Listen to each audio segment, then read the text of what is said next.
याद रखें, हमारी चर्च छोटी हो बड़ी हो, खुदावंद का हर एक दास आदर के योग्य है। तो सभी पास्टर्स का मैं स्वागत करता हूं और हम सब तालियों के साथ खुदावंद के नाम को महिमा देंगे सब पास्टर्स के लिए।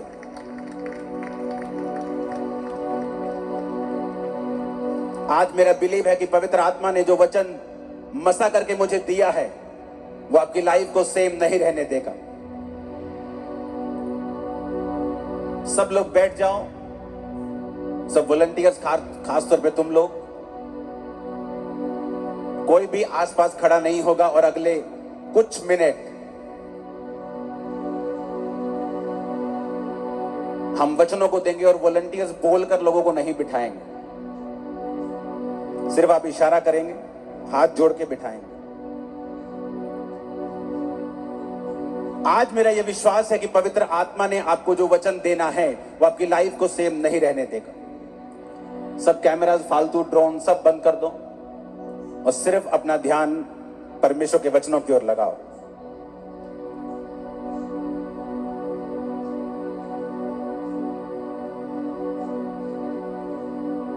याकूब 5 उसकी 16 से 20 आयत को मैं पढ़ूंगा। मैं क्यों चाहता हूं आपको वचन दूं आज?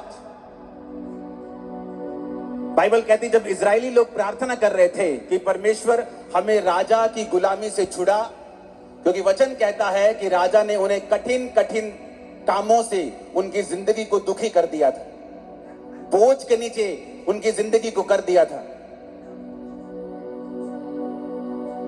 और वचन कहता है कि वो परमेश्वर की भविष्यवाणी को याद करने लगे कि प्रभु ने कहा था कि 400 साल के बीतने के बाद मैं अपने लोगों को मिस्र से छुड़ा लूंगा। वो प्रार्थना करने लगे। जब 430 साल बीत गए, जब भविष्यवाणी पूरी नहीं हुई, क्योंकि वो नहीं जानते थे कि कोई भी भविष्यवाणी अपने आप पूरी नहीं होती जब तक आप उस भविष्यवाणी के विषय में प्रार्थना नहीं करते या काम नहीं करते। इसलिए नए नियम में लिखा हुआ है कि भविष्यवाणियों को तुच्छ ना जाना जाए, और जो भविष्यवाणी तेरे विषय में की गई हैं उनके अनुसार तू एक अच्छी लड़ाई को लड़े। पौलुस ने अपने बेटे, अपने स्पिरिचुअल संत मिथ्यू से यह कहा। इसका मतलब भविष्यवाणियां अपने आप पूरी नहीं होती जब तक कि उन भविष्यवाणियों के विषय में लड़ा ना जाए। और हमारी लड़ाई इंसानों से नहीं, किसी पार्टी से नहीं, किसी धर्म से नहीं, बल्कि शैतान से है।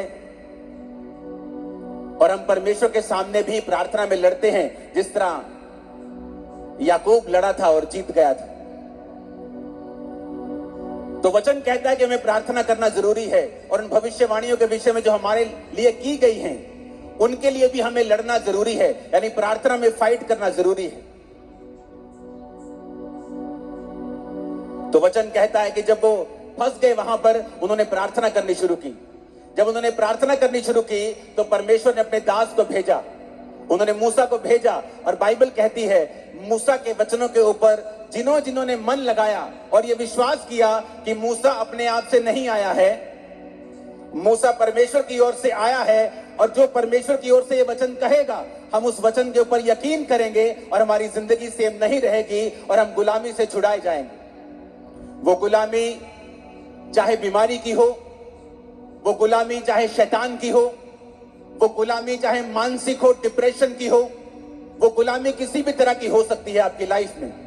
लेकिन वचन ये कहता है कि जब आप परमेश्वर के वचन को सुनते हैं और फैसला कर लेते हैं कि आज से मैं अपना दिल दिमाग परमेश्वर के वचनों के ऊपर लगाऊंगा, तो वचन कहता है वो गुलामी नहीं रहती। परमेश्वर आपको बंधनों से छुड़ाता है और गुलामी से छुड़ाता है। और उस वचन को जो उसने मूसा को दिया था और लोगों को छुड़ा लिया था, आज मेरा विश्वास है कि परमेश्वर जो वचन आपके लिए देने वाले हैं वो पूरी तरह से आपको और आपके परिवार को छुड़ा लेगा। इस मसीह जिंदगी में क्या सबसे ज्यादा जरूरी है, क्या है सबसे ज्यादा इंपॉर्टेंट हमारी लाइफ में? आज जितने क्रूसेड्स आज तक मैंने किए हैं, मैं one of the most important word मैं आज आप लोगों के लिए लेके आया हूं। कल रात से मैं परमेश्वर की प्रेजेंस में था, अपने परिवार के साथ नहीं था, और प्रभु से कह रहा था कि परमेश्वर तेरा आत्मा मुझ पे जाहिर करे कि तू अपने लोगों से क्या कहना चाहता है। तो वचन कहता है याकूब 5 उसकी 16 से 20 आयत में, इसलिए तुम आपस में एक दूसरे के सामने अपने अपने पापों को मान लो और एक दूसरे के लिए प्रार्थना करो जिससे चंगे हो जाओ। धर्मी जन की प्रार्थना के प्रभाव से बहुत कुछ हो सकता है। एलिया भी तो हमारे समान दुख सुख भोगी मनुष्य था, और उसने गिड़गिड़ाकर प्रार्थना की कि मेह ना बरसे, तो 3.5 साल बारिश यानी मेह नहीं बरसा। फिर उसने प्रार्थना की, आकाश से वर्षा हुई और भूमि फलवंत हुई।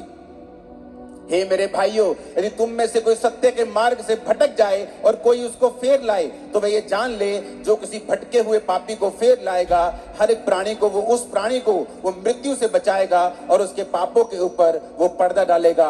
सब बोलो आमीन। एक डेविड नाम का व्यक्ति, जिसके अंदर इंडिया को बचाने का बोझ था, जब वो इंडिया में आया तो उसको भाषा नहीं आती थी, लेकिन वो एक बात जानता था कि वचन कहता है कि प्रार्थना के प्रभाव से बहुत कुछ हो सकता है। एलिया भी तो हमारे समान दुख और सुख भोगी मनुष्य था, क्योंकि जिनकी जिंदगियों से मिरेकल्स होते हैं या जिनकी लाइफ में मिरेकल होते हैं, लोगों को लगता है कि शायद ये आसमान से उतरा हुआ पुरुष है कोई, इसलिए इसके जब ये प्रचार करता है या ये प्रार्थना करता है, लंगड़े चलते हैं, शायद ये स्वर्ग से उतरा है। लेकिन वचन ये कहता है, क्या फर्क था एक आम व्यक्ति में और एक एलिया में? एलिया भी तुम्हारे समान दुख सुख भोगी मनुष्य था, यानी उसके जीवन में दुख भी आते थे, उसके जीवन में तुम्हारी तरह सुख भी आते थे, लेकिन बाइबल कहती है कि वो तुम्हारे समान हमारे समान दुख सुख भोगी मनुष्य था। लेकिन जब उसने प्रार्थना की कि मेह ना बरसे, तो मेह नहीं बरसा। वचन कहता है, पिछली स्क्रीन को एक जैसा करना, कोई फालतू सिग्नल मत देना पिछली स्क्रीन के ऊपर। जैसे बीच की स्क्रीन है, सब तरफ वैसे ही कर दो, नहीं तो बंद कर दो और कुछ कर दो। अपने पड़ोसी को बोलो, ध्यान से सुन, आज तेरी जिंदगी बदलने वाली है। जब वो परमेश्वर का दास डेविड इंडिया में आया, उसे भाषा नहीं आती थी। उसने कहा, कोई बात नहीं, अगर मुझे भाषा नहीं आती तो परमेश्वर तो मेरी प्रार्थना को सुन सकता है। वो कबीले में गया जहां लोग उसके खिलाफ हो गए, वो प्रार्थना करने लगा और उसने अपना जीवन प्रार्थना वाला कर लिया और घुटनों पे आकर रोज घंटों घंटों वो प्रार्थना किया करता था। एक दिन उस कबीले वाले ने सोचा कि ये फॉरेनर हमारे धर्म को बदलने के लिए आया है, जबकि वो ये नहीं जानते थे कि प्रभु यीशु मसीह धर्म को बदलने के लिए नहीं, वो जीवन को बदलने के लिए आए थे। जब उसने लोगों ने देखा कि ये धर्म बदलने के लिए शायद आया है, तो बहुत से कबीले इकट्ठे होकर उसे मारने के लिए गए। जब उसे मारने के लिए गए, जहां जंगल में वो प्रार्थना कर रहा था, उसके सामने खड़े हो गए, और जब उसे मारने लगे तो सांप उन लोगों के सामने आ गए और सांपों ने उन लोगों को, इस डेविड को मारने नहीं दिया। डेविड बहुत लंबा समय नहीं जिया, जल्दी खुदा के पास गया, लेकिन उसकी सेवकाई एक प्रार्थना की सेवकाई थी। और हिस्ट्री कहती है कि उस प्रार्थना के कारण जो उसने रोज रोज परमेश्वर के सामने की, परमेश्वर ने उस कबीले के ऊपर दया की और एक बड़ी बेदारी दी। आज वो सब लोग परमेश्वर में हैं, मसीह में हैं, सच्चाई को जान चुके हैं। जॉन हाइडी नाम का इंसान, जिसे जॉन हाइडी ऑफ इंडिया कहते हैं, जबकि वो इंडियन नहीं था, वो एक अमेरिकन इंसान था, और उसके अंदर एक बोझ पैदा होता है कि मैं जाऊंगा और जो लोग बचे नहीं हुए, जो लोग परमेश्वर में नहीं हैं, जो सच्चाई नहीं जानते, मैं जाऊंगा और उन लोगों को बचाऊंगा। लेकिन उसने प्रार्थना करनी शुरू की। रोज वो 14-14 घंटे वो प्रार्थना करता था।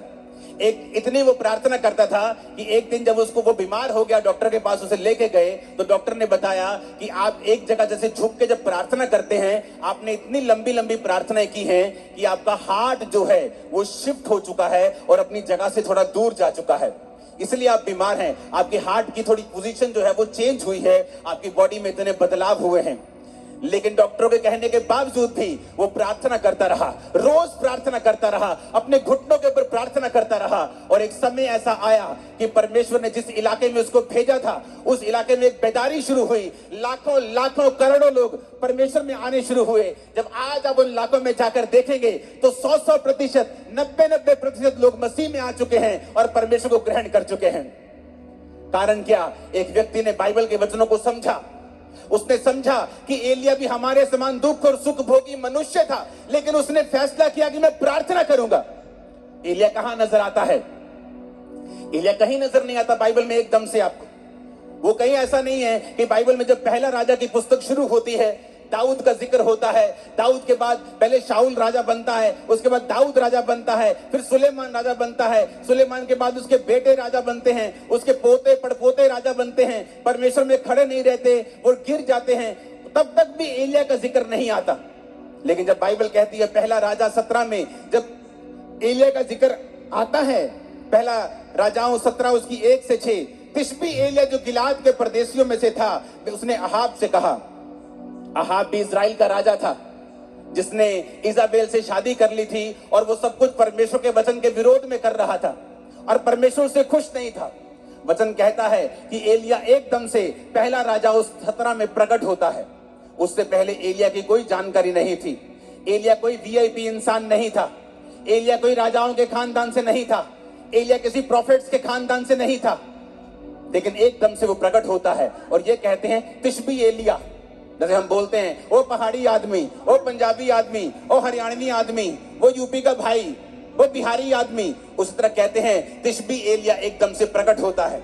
इजराइल के परमेश्वर के नाम में शपथ खाकर वो राजा के सामने जाके बोलता है कि राजा मेरे कहे बिना ना तो बारिश आएगी ना तो ओस पड़ेगी।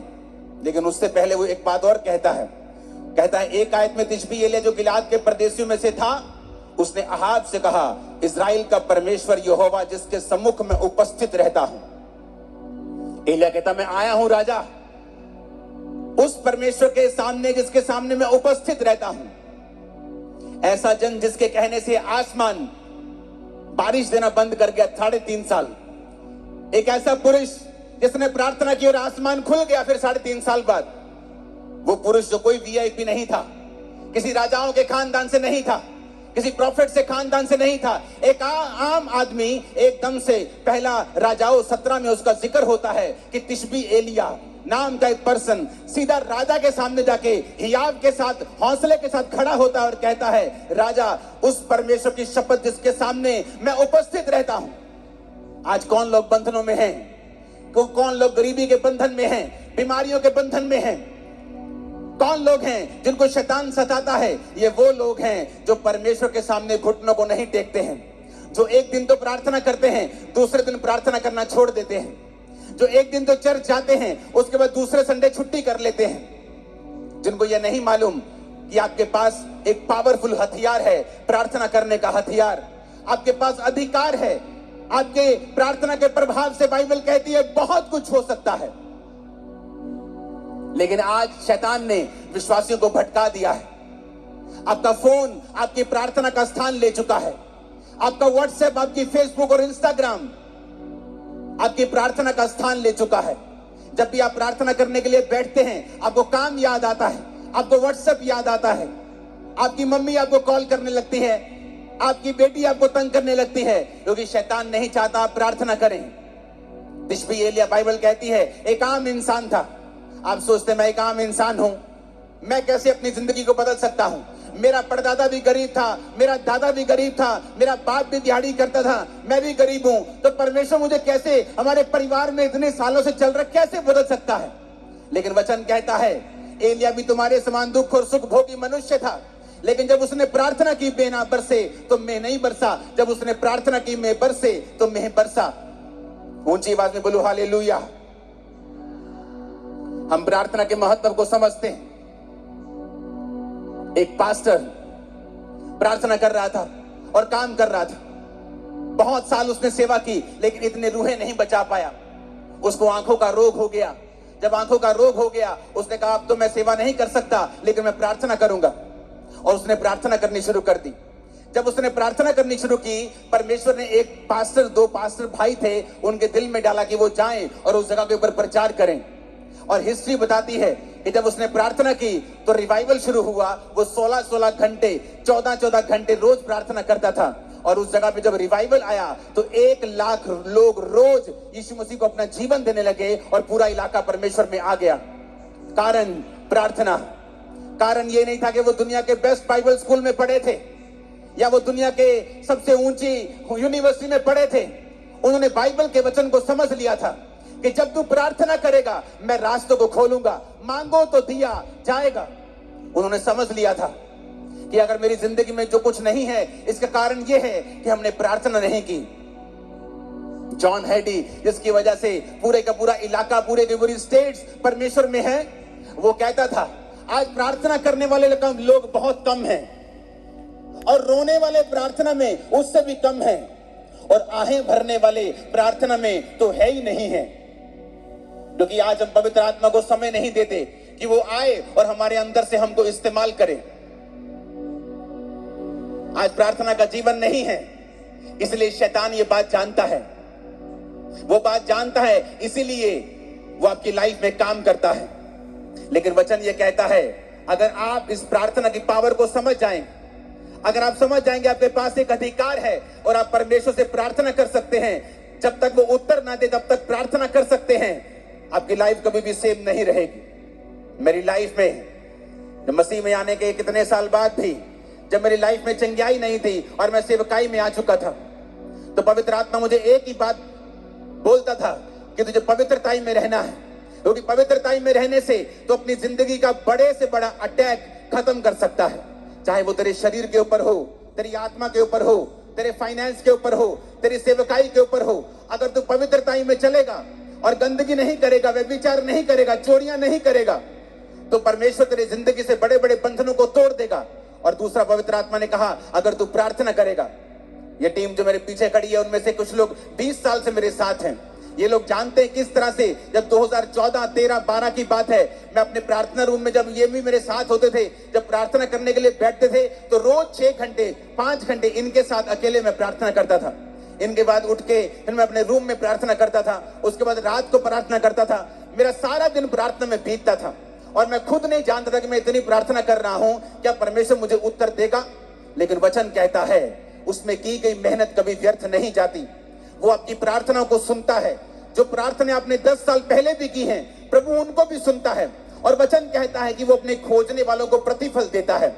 यानी कि जब आप प्रार्थना करते रहते हैं और उसके साथ परमेश्वर को खोजना नहीं छोड़ते, आप चर्च नहीं छोड़ते, आप फास्टिंग नहीं छोड़ते, बाइबल पढ़ना नहीं छोड़ते, आप संगति नहीं छोड़ते, तो परमेश्वर सारी प्रार्थनाओं का उत्तर देता है। मेरे जीवन में भी ऐसा ही हुआ। जो मेहनत मैं करता गया, जो प्रार्थना मैं करता गया, एक समय आया मसीह में आने के 10 साल बाद परमेश्वर सारी प्रार्थना का उत्तर देने लगा और आज मेरे जीवन में सारी प्रार्थना के उत्तर आ चुके हैं। लेकिन आज भी थोड़े दिन पहले की बात है, जब मैं अपने प्रार्थना के रूम में गया, मैं आपको टेस्टिमनी दूंगा, उससे पहले एक वचन हम और पढ़ेंगे। प्रेरितों के काम 3 उसकी 1 से 8 आयत में लिखा है, पतरस और यूहन्ना तीसरे पहर प्रार्थना के समय चर्च में जा रहे थे और लोग एक जन्म के लंगड़े को ला रहे थे, जिसको वो प्रतिदिन मंदिर के उस द्वार पर जो सुंदर कहलाता है बिठा देते थे कि वो चर्च में जाने आने वाले उसे भीख मांगे।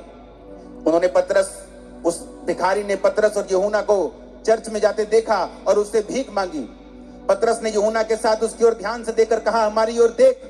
और वह कुछ पाने की आशा से उनकी ओर ताकने लगा। तो पतरस ने कहा, चांदी और सोना तो मेरे पास नहीं है, परंतु जो मेरे पास है वह तुम्हें देता हूं। यीशु मसीह नासरी के नाम से चल फिर। उसने दाहिना हाथ पकड़कर उसे उठाया। उसके पांव और टखनों में तुरंत बल आया। वो उछलकर खड़ा हो गया, चलने फिरने लगा, चलता कूदता प्रभु की स्तुति करता हुआ उस चर्च में गया। वचन कहता है आज बहुत से लोग चाहते हैं कि उनकी मिनिस्ट्रीज में लंगड़े चले, उनकी जिंदगियों से भी बड़े बड़े काम हो, जब वो प्रचार करें उनकी मिनिस्ट्री से भी बड़े बड़े काम हो। लेकिन अगर आप ध्यान से बाइबल पढ़ेंगे तो पतरस और यूहन्ना उस समय लंगड़ा चलाने के लिए या हीलिंग करने के लिए चर्च में नहीं आ रहे थे। वचन कहता है वो प्रार्थना करने के लिए चर्च में जा रहे थे। उनके लिए प्रार्थना इतनी इंपॉर्टेंट थी कि वो घर बैठ के प्रार्थना नहीं करना चाहते थे। वो ऐसे ही उठे कि तीसरा पहर है, चलो प्रार्थना करने के लिए वो घर से निकलते थे। प्रार्थना करने का एक इंपॉर्टेंस, एक महत्वता, एक बड़ा स्थान उनकी लाइफ में था। आज लोग कैसे प्रार्थना करते हैं? मोबाइल ऑन करके, टीवी ऑन करके, बच्चों के साथ, कुकर के ऊपर दाल चढ़ा के, राजमा चढ़ा के, और साथ साथ में देखते भी रहेंगे कितनी सीटी हो गई। जैसी आपकी प्रार्थना है फिर वैसा ही रिजल्ट है। टूटी हुई प्रार्थना, बिना फोकस की प्रार्थना और टूटी हुई जिंदगी और टूटा हुआ रिजल्ट, चाहे वो सेवकाई में हो चाहे वो लाइफ में हो। इधर वो जा रहे हैं, कहां? चलो आओ चर्च में चले तीसरे में प्रार्थना करने के लिए। कहां है? चलो 5 किलोमीटर, चलो चलते हैं चर्च में प्रार्थना करने के लिए। अरे क्या प्रार्थना करने के लिए इतनी दूर जाना? चलो किसी कमरे में बैठ के थोड़ा सा कर लेते हैं प्रार्थना। इंपॉर्टेंस, महत्वता, प्रार्थना के जीवन को कीमती समझना, उसे स्पेशल समझना।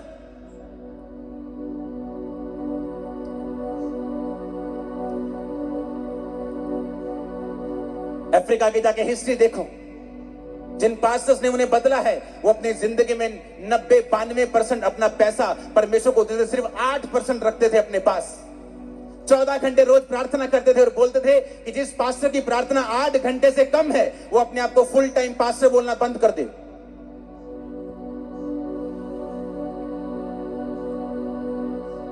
और बोलते थे कि जब हम प्रार्थना नहीं करते थे, जोर जोर से बोलते थे, लोग समझते नहीं थे। जब हम प्रार्थना करके जाते थे तो हम जो भी बोलते थे लोगों के हृदय में जाता था और लोग चेंज होते थे।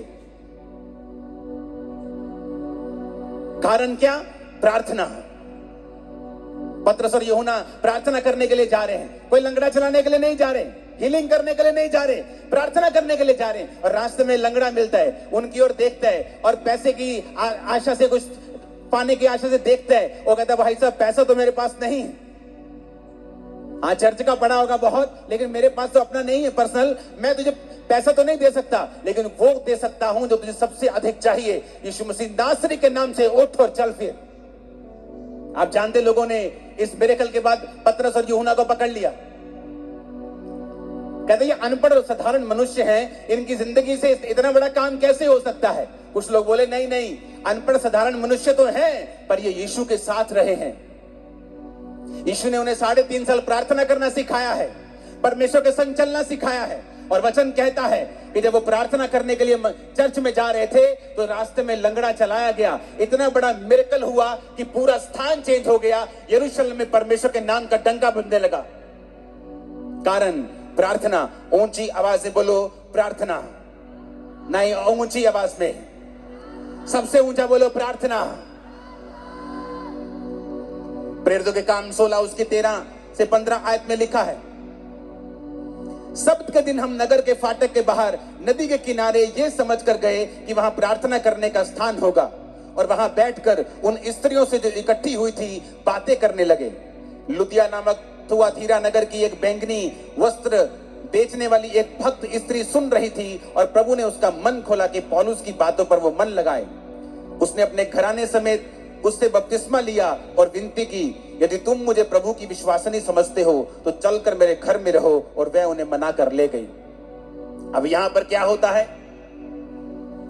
यहां पर पौलुस नगर के फाटक के बाहर इसलिए जा रहा है। पुराने टाइम में नगर में फाटक होते थे, शहर बनाई होती थी या फाटक होते थे, तो वो फाटक के बाहर जाना चाहता था, नगर के बाहर, ताकि वो वहां पर प्रार्थना कर सके। नगर के अंदर भी प्रार्थना वो कर सकता था, लेकिन क्यों आज प्रेरितों के काम वाले मिरेकल्स चर्चेस में नहीं होते हैं? क्योंकि वैसी इंपॉर्टेंस परमेश्वर को चर्चों में नहीं दी जाती है। पास्टर्स की लाइफ में भी वैसी इंपॉर्टेंस प्रार्थना की नहीं रही जैसे प्रेरितों के टाइम में हुआ करती थी। वो प्रार्थना किसी घर में भी कर सकते थे, लेकिन बाइबल कहती शाम को स्पेशल वो उठ गए नगर से बाहर। तब ऐसा भी नहीं था कि गाड़ियां थी, बड़ी बड़ी गाड़ियां थी कि 10 मिनट लगेंगे, चलो गाड़ी में चलते हैं। चल के जाते थे, गधों पे जाते थे, घोड़ों पे जाते थे लोग। तो वचन कहता है कि वो नगर के फाटक के बाहर नदी के किनारे ये समझ के गए कि यहाँ कोई प्रार्थना करने का स्थान होगा। आओ हम कहीं अकेले एकांत में, जहां कोई हमें देखे ना, हम बैठकर परमेश्वर के सामने प्रार्थना कर सकें। पौलुस को किसी चीज की जरूरत नहीं थी, कोई उसको बीमारी नहीं थी, उसको कोई बरकत नहीं चाहिए थी, लेकिन परमेश्वर के साथ एक रिलेशनशिप, प्रभु के साथ एक संबंध, प्रार्थना उसका रिजल्ट है कि जब आप परमेश्वर के साथ जुड़ जाते हैं, आप रोज उसके साथ समय बिताना चाहते हैं। और वो जा रहा है नगर के बाहर, और नगर के बाहर नदी के किनारे कि यहाँ कोई प्रार्थना करने का स्थान होगा। और वहां पर उसे एक औरत मिलती है जो बहुत अमीर थी, बहुत ही ऐसी औरत जिसका समाज में एक प्रभाव था। और वो परमेश्वर के वचन जब वो बातें करने लगता है, ये समझ गया कि यहाँ कोई नहीं होगा, लेकिन वहां पे बहुत सी औरतें होती हैं। तो पौलुस प्रचार करने लगता है और वो औरत भी ध्यान से सुनने लगती है। और जैसे जैसे वो सुनने लगती है, परमेश्वर का आत्मा उसे छूता है और जब उसको छूता है उसका घराना और वो बपतिस्मा लेने लगते हैं और बपतिस्मा लेके पौलुस को अपने घर ले जाते हैं। हमें क्या शिक्षा मिलती है यहां से कि पौलुस भी प्रचार करने के लिए वहां नहीं गया, पौलुस भी प्रार्थना करने के लिए वहां जा रहा था।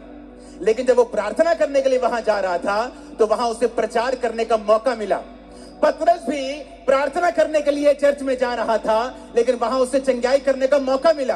तो हम क्या देखते हैं, वो सेवकाइयां जिनकी सेवकाइयों से ज्यादा हीलिंग्स होती हैं और रूहें भी उन्हीं सेवकाइयों में बचती हैं जिन्होंने प्रार्थना को प्रथम स्थान दिया हुआ है, जिनकी जिंदगी में प्रार्थना प्रथम स्थान के ऊपर है।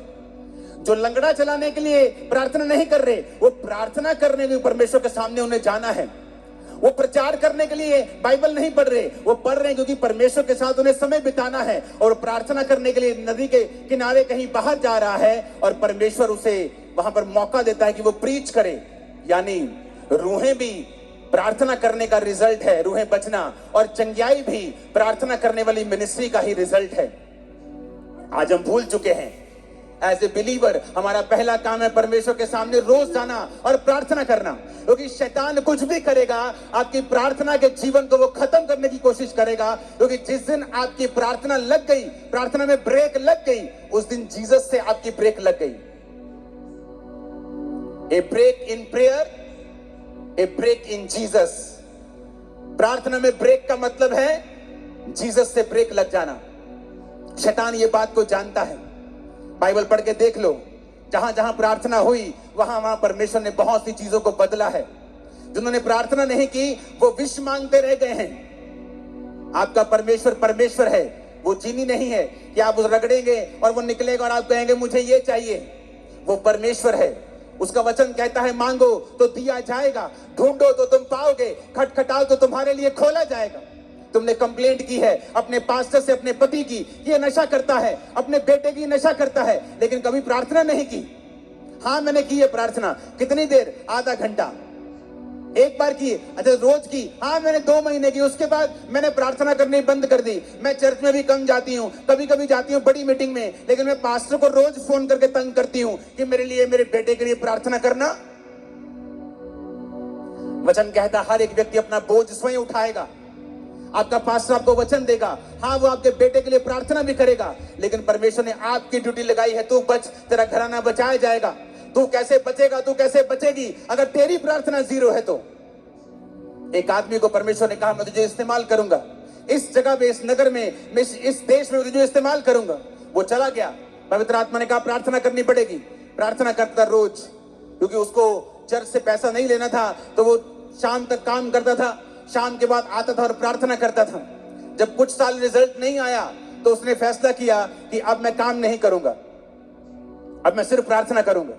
तो परमेश्वर ने उसका कुछ इंतजाम किया, कुछ रिटायरमेंट का इंतजाम किया, पैसों का इंतजाम किया कि वो 24 घंटे प्रार्थना कर सके, और वो लगातार उस देश के लिए प्रार्थना करने लगा। 7 साल के बाद जब वो लगातार प्रार्थना करने लगा, उस देश में एक लॉ पास हो गया, सारे वेश्या के अड्डे, सारी दारू की दुकानें बंद हो गईं और देश के 99% लोगों ने परमेश्वर को ग्रहण कर लिया। उसकी इंटरव्यू हुई, लोग उसके पास आके पूछने लगे क्या किया आपने, आपने ऐसा क्या किया कि ये सारे लोग परमेश्वर में आ गए? उसने कहा आओ मैं तुम्हें दिखाता हूं। वो अपने प्रार्थना के कमरे में उन्हें ले गया और लकड़ी का कालीन था, सॉलिड लकड़ी का, और उसमें घुटनों के निशान पड़े हुए थे। उसने कहा ये मेरा मूल्य है परमेश्वर के सामने, जो मैंने इन लोगों के लिए प्रार्थना की है और परमेश्वर ने मेरी प्रार्थना को सुना है। आप अकेला प्रचार करेंगे बिना प्रार्थना के, बिना प्रभु की हुजूरी के, लोगों के हृदय कभी छिदेंगे नहीं। वो कभी परमेश्वर को ग्रहण नहीं कर पाएंगे, कभी परमेश्वर के वचन को समझ नहीं पाएंगे। आपको पवित्र आत्मा की फायर और ताकत चाहिए आपके प्रचार के पीछे, कि वो लोगों के हृदय में जाए और वो आज से वायदा करके जाए कि परमेश्वर आज से कुछ भी हो जाए, मैं रोज प्रार्थना करूंगा, घंटों घंटों प्रार्थना करूंगा, तेरी हजूरी में आऊंगा, और मैं आपको वायदा करता हूं अगले कुछ महीनों और सालों के अंदर अंदर वो आपको छुड़ाएगा और सबसे ऊंचे स्थान के ऊपर लेके जाएगा। वो आपकी बेइज्जती को पूरी लाइफ के लिए खत्म कर देगा। आपकी लाइफ में नई शुरुआत को वो देगा। आमीन। ऊंचा और खतरनाक वाला चाहिए चर्च।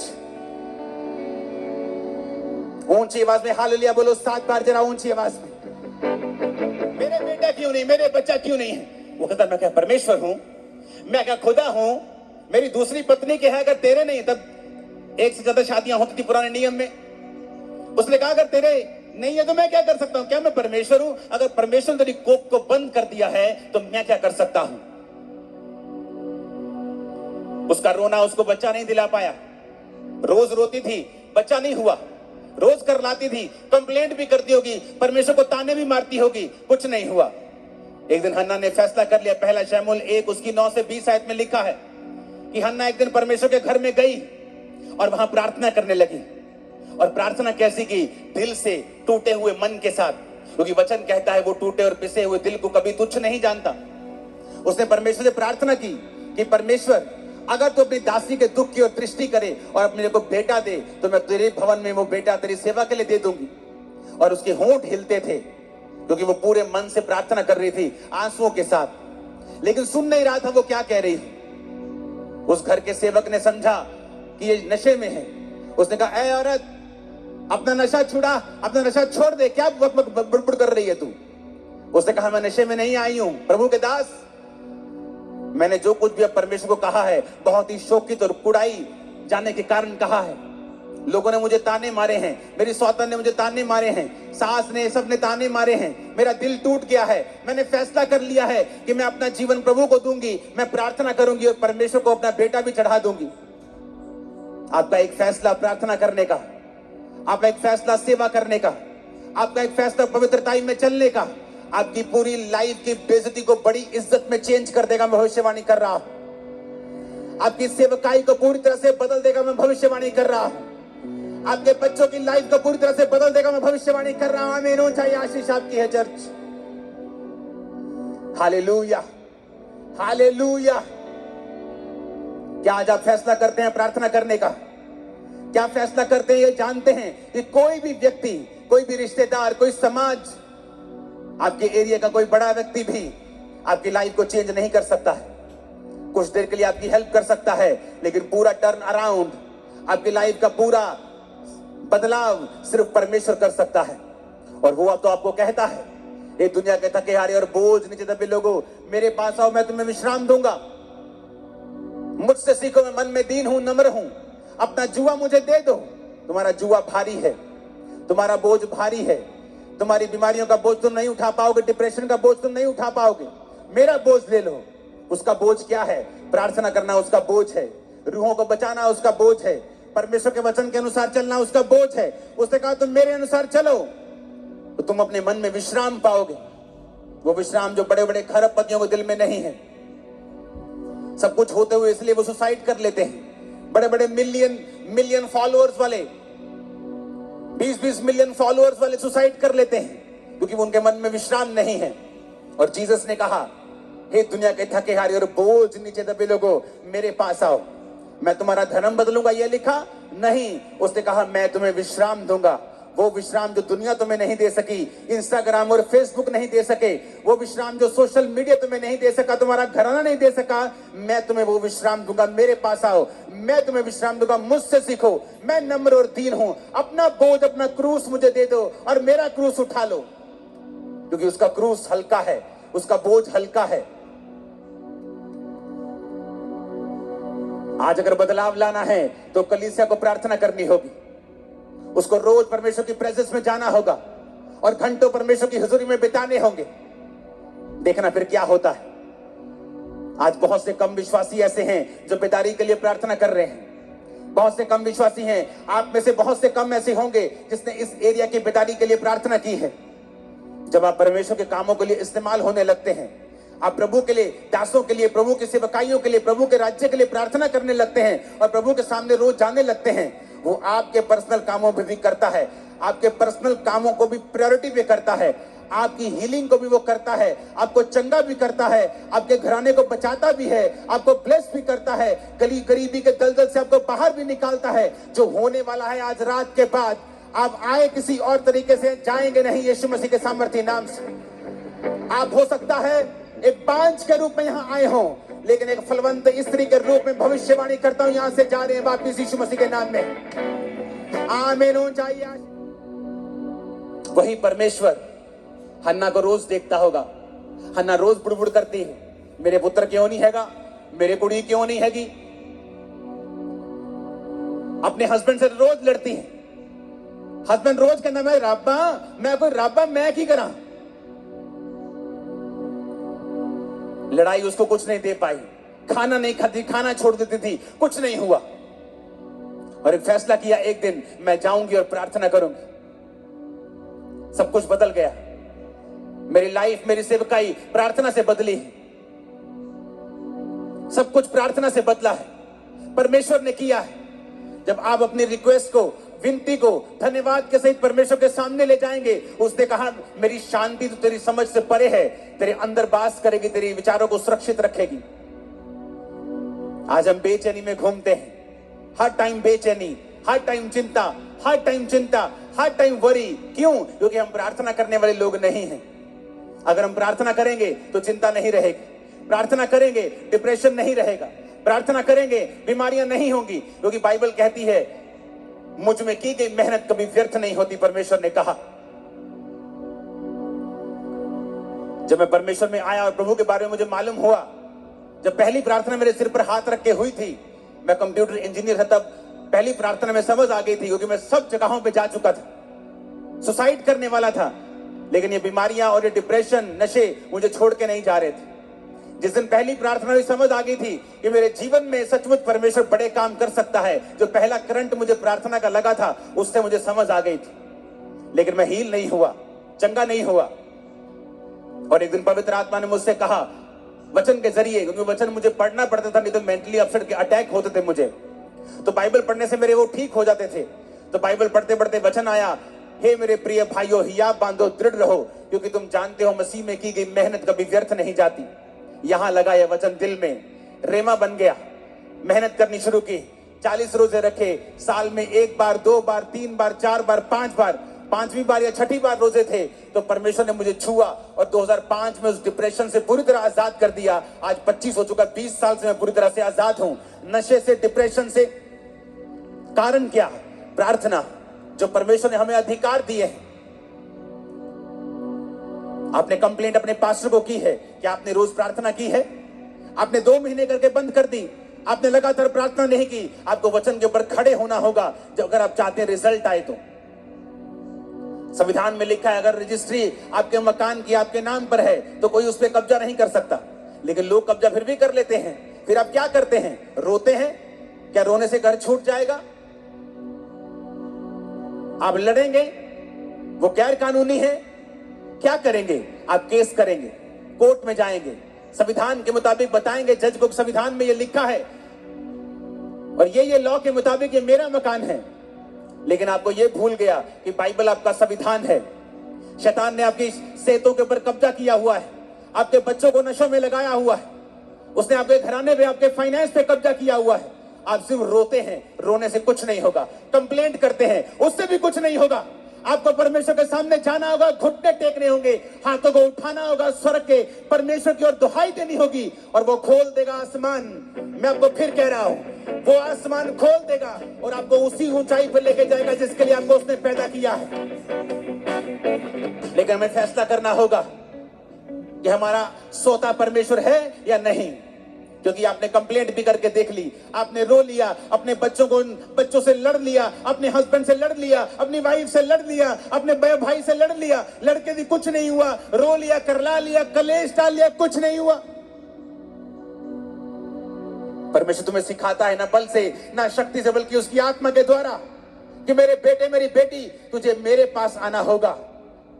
सेवकाई को चेंज करना है, मेरे पास आना होगा। जो लोग आपकी बात नहीं सुनते।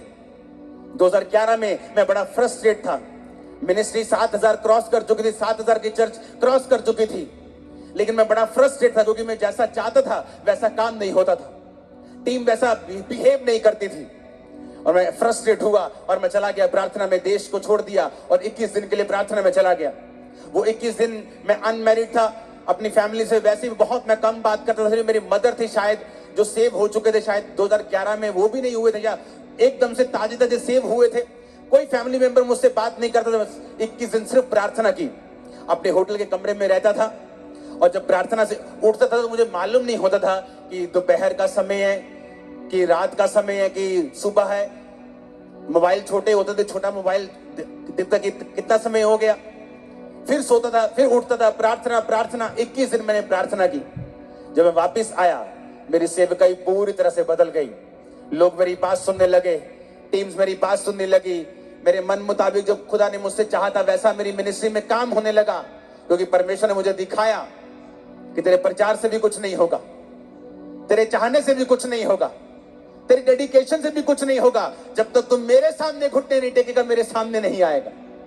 वो 21 दिन थे जब परमेश्वर ने मुझे सिखाया कि चाहे तेरी सेवकाई में 500 लोग हों या आने वाले समय के 5 लाख हों, तुझे रोज मेरी प्रेजेंस में बने रहना है, मेरी हजूरी में बने रहना है। तब समझ आई और उसके बाद मैं रोज अपने आप को प्रार्थना में देने लगा। अपनी लाइफ में प्रार्थना को प्रथम स्थान दिया। आज चाहे मैं शादीशुदा हूं, मेरे बच्चे हैं, मेरी फैमिली है, बड़ी सेवकाई चर्च है, सैकड़ों ब्रांचेस हैं, लेकिन मेरी प्रार्थना का समय बढ़ा हुआ है, आगे से भी ज्यादा है मेरी प्रेयर का समय, क्योंकि मैं सीक्रेट जानता हूं, मैं ये भेद जानता हूं कि भेद है खुदा के साथ रहना, भेद है प्रार्थना करना, भेद है तुम दुख और सुख भोगी मनुष्य हो। एलिया कोई स्वर्गदूत नहीं था। राजा के सामने जाके बोलना कि राजा मेरी जिम्मेवारी से बोलता हूं, तेरे देश में बारिश नहीं आएगी, यानी तेरा देश भूखा मरेगा। आज तो जमीन के नीचे से पानी निकाल लेते हो समर्सिबल से, तब ऐसा नहीं होता था। कुएं खोदने पड़ते, निकले पानी ना निकले उस इलाके में जहां वो रहता था। उसने जिम्मेवारी ली। दिलेरी कहां से आई? प्रार्थना से। बाल के नबियों को मार दिया, बड़े बड़े काम किए। फिर इजाबेल ने कहा एलिया आज तेरा सिर मैं धड़ से अलग कर दूंगी। एलिया भागा, एलिया भागा। उसका भागना, उसका डरपोकपन इस बात का सबूत था कि एलिया भी एक मनुष्य ही था। उसकी पहली दलेरी इसलिए थी कि वो रोज प्रार्थना में समय बिताता था। उसके बाद जब इंसान विक्ट्री देखता है, जीत देखता है, इंजॉय करने लगता है, प्रार्थना भूल जाता है, तो शैतान फिर से उसे डराने लगता है। वो फिर से भागता है और खुदा से कहता है खुदा मुझे मार दे, मैं अपने वंशों से अच्छा नहीं हूं। परमेश्वर से रोटी देता है और पानी देता है, बोलता है खा, तुझे बहुत काम करने हैं। यानी एलिया भी स्वर्गदूत नहीं था, नहीं तो वो भागता थोड़ी उस राजा से डरा नहीं, राजा की वाइफ से डर गया। वो प्रार्थना, प्रेयर्स। जब बड़े बड़े क्रूसेड्स होते हैं, लाखों लोग आते हैं क्रूसेड्स, लोग बोलते हैं अगले दिन हाँ वो एंजॉय करते हैं, चलो आनंद मनाते हैं। हाँ आनंद करो, कोई बात नहीं, लेकिन अगली मीटिंग के लिए मुझे फिर खुदा की प्रेजेंस में ही जाना है, क्योंकि पिछले मसे से मैं अगला संडे नहीं चला सकता हूं। मैं अपने सोर्स को समझता हूं, अपने सोते को समझता हूं कि वो परमेश्वर है। जिस दिन आप ये समझ जाएंगे कि सब बातें परमेश्वर की ओर से होंगी। आप पौलुस को पढ़ के देखो, जब वचन कहता है कि उस औरत ने बपतिस्मा लिया, उसके घराने ने बपतिस्मा लिया, उसके बाद पढ़ के देखो क्या हुआ। अगर आप 16 से लेकर 40 आयत तक पढ़ेंगे पीड़ितों के काम की, आपको मालूम होगा। उसके बाद पौलुस की जिंदगी में बहुत से रास्ते परमेश्वर ने खोले, बड़ी जगहों के ऊपर वो गया सुसमाचार सुनाने के लिए, और आगे के आगे वो चलता गया। क्यों? उसकी जिंदगी जो थी वो प्रार्थना वाली जिंदगी थी। जब आप प्रार्थना वाली जिंदगी आपकी होती है, आगे के बाद आगे रास्ते खुलते जाते हैं। आप प्रार्थना बंद कर देते हैं, आप उस लेवल पर स्टक हो जाते हैं, अड़ जाते हैं, खड़ जाते हैं। जैसे जैसे पानी बहता हुआ रुक जाता है तो फिर वो स्मेल करता है, बहता पानी स्मेल नहीं करता। आप पढ़ो पौलुस को, सिर्फ ये मिरेकल नहीं हुआ रूहें बचाने का, आगे भी बहुत से मिरेकल्स उसकी सेवकाई में हुए, क्योंकि वो प्रार्थना करने वाला जन था। उसको मालूम था कि मेरा सोर्स जो है वो परमेश्वर है। ऊंची आवाज में कहो आमीन। और मुझे छुड़ाएगा।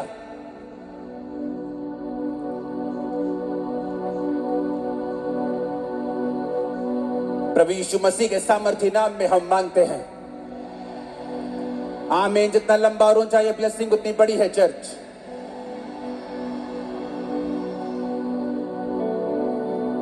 अपने घुटनों के बाहर आकर पवित्र वचन को उठाओ अपने हाथों में, क्योंकि आपकी जिंदगी वैसी ही है जैसा आप अंगीकार करते हैं। पवित्र बाइबल को अपने हाथों में उठा के कहो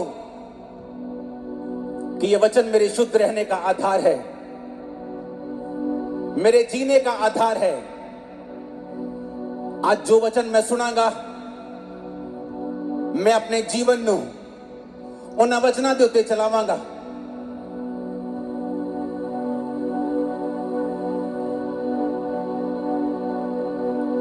दिन ते रात ਇਹ ਵਚਨ ਮੇਰੀਆਂ ਅੱਖਾਂ ਦੇ ਸਾਹਮਣੇ ਰਹਿਣਗੇ तेरे ते मेरे मुंह चो निकलिया करनगे। मैं वायदा करता हूं परमेश्वर कि ये वचन मेरे मुंह से निकला करेंगे और मेरा ध्यान दिन और रात इन पर लगा रहेगा।